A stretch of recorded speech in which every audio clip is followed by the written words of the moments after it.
Ang Hyundai Heavy Industries ng South Korea ay nagdala sa atin ng Jose Rizal class frigates, batay sa kanilang kamangha-manghang HDF-2600 design.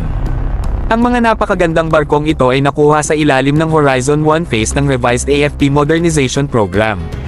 Ang unang barko, ang BRP Jose Rizal, ay nagpasabog noong 2020 ng Mayo, at sinundan ito ng pagdating ng BRP Antonio Luna noong March 21, 2021.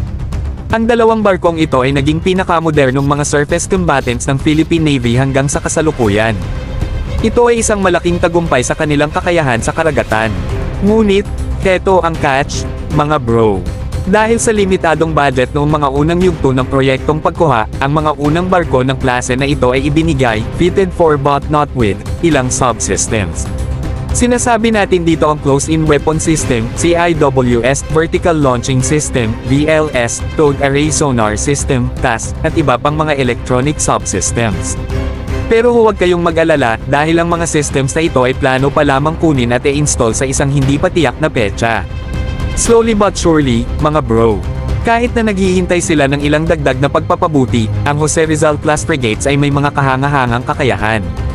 Ang kanilang maalamat na disenyo, advanced na teknolohiya, at lakas sa pakikipaglaban ay nagpapakita kung gaano sila katatag sa malawak na karagatan.